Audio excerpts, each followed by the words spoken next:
po tayo sa ating palatuntunan mga kaibigan at ngayon po ay talagang sinusuri natin yung mga kaganapan sa ating pamahalaan ay talaga naman pong umusok po yung ating microphone, yung ating mga CCN patrol na inantabayan natin ng kanilang mga report at siyempre hatid po rin sa atin ng JADAC International Incorporated.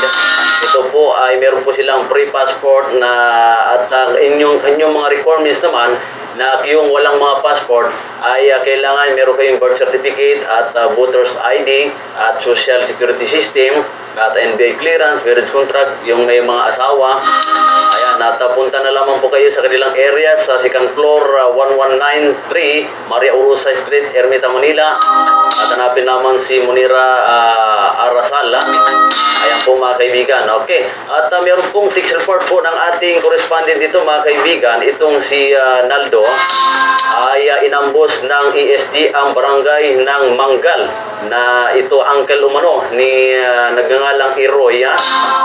At nangyaring aksidente sa lugar ng barangay Central Simao. Sumisip pa sila na nakasakay ito sa single motor, dalawa patay. Kamakailan lang ito, alas 6:30 ng umaga ang nangyaring ambos mga kaibigan. Yan po ang text report ng ating correspondent dyan sa nasabing lugar ng Basilan na si Naldo. At talaga naman po ay matindi po. Lagi po gulo dyan sa ikangay sinabi dyan lugar na yan. Marami pong yung namatay o dahil sa bakbakan, yung ambos dahil sa itong ESG. At so ano kaya ang ating magagawa ng ating pamahalaan?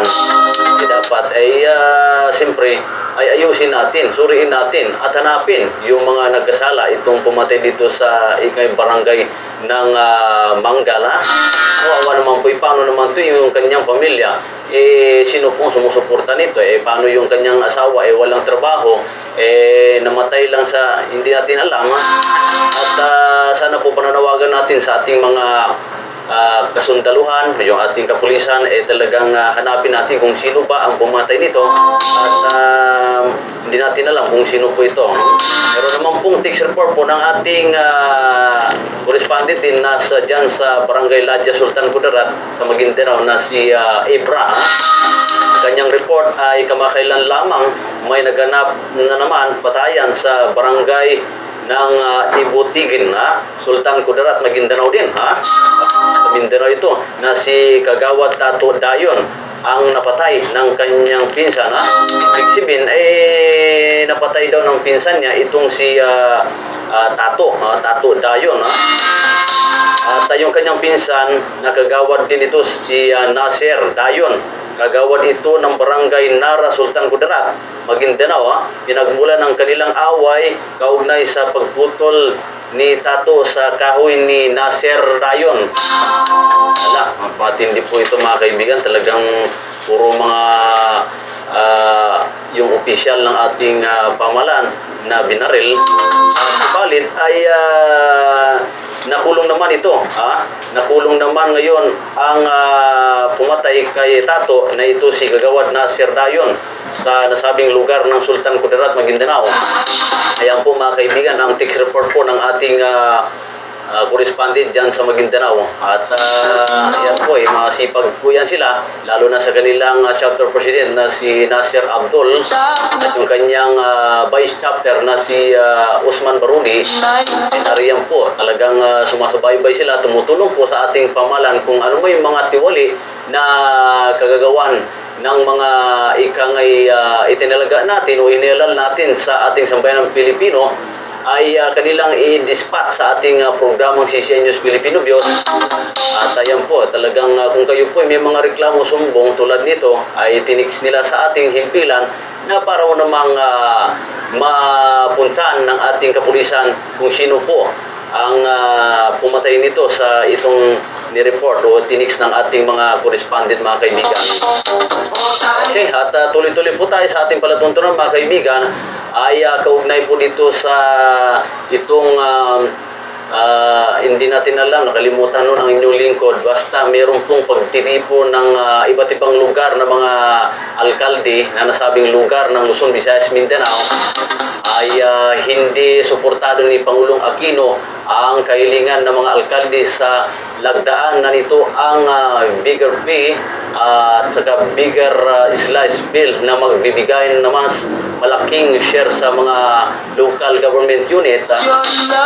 Sinabi naman ni Pangulong Aquino sa kanyang mensahe sa General Assembly sa League of Municipalities of the Philippines, itong tinatawag na LMP, kahit hindi maging batas ang bigger fee, bigger slice bill ni Senador Coco Pimentel, ay makakatanggap naman ng mas malaking pundo ang mga LGUs.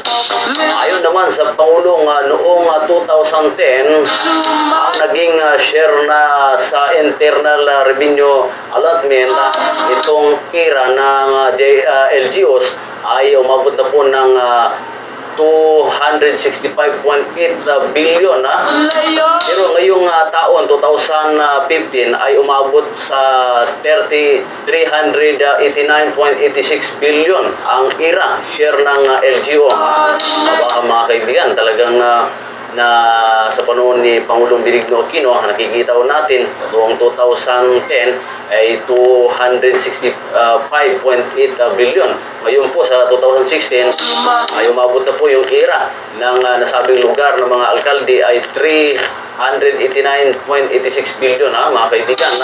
Bukod dito ay nakatanggap din ang mga LGUs ng performance challenge fund of bottom-up budgeting dahil rin sa mga gumagandang ekonomiya at tax collection. Mapila rin ang Pangulo sa mga alkalde na suportahan ng mga ito ang susunod na leader ng bansa magtutuloy sa kanyang sinimulang reforma sa ating pamahalaan sa pamagitan ng tuwid na daan. Sabi nga ng ating Pangulong Benigno Aquino III, ng tuwid na daan.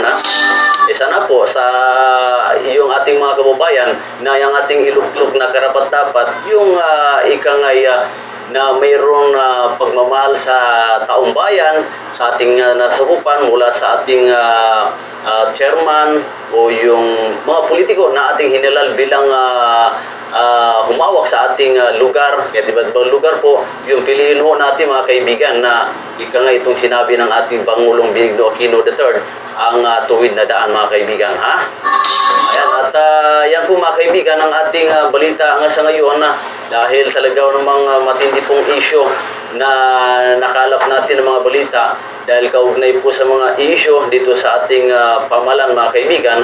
At ngayon po, nasa kabilang linya naman yung ating kasama na si Kajon Padilla at ang kanyang balita kaugnay po dito sa Kabarong Mamahayag, pinaslang sa Barangay Balagtas, Batangas City.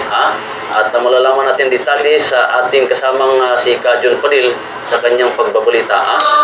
Ayan, tabayan natin. Okay, yan po mga kaibigan na nasa kabilang linya yung ating kasama si Kajon. Ang kanyang balita kaugnay po sa Kabarong Mamahayag, pinaslang sa Barangay Balagtas, Batangas City. Okay, Kajon, go ahead sa report. Pasok. Okay, maraming salamat muli kasama Mads. Isa na namang kapatid nating mamamahayag na si Melinda Magsino na may edad na 41. Ang kamakailan lamang ay hindi pa pinaslang ito, no? Pinaslang ito ng hindi pa nakikilalang salaryo nang ito ay walang awang pinaril sa ulo.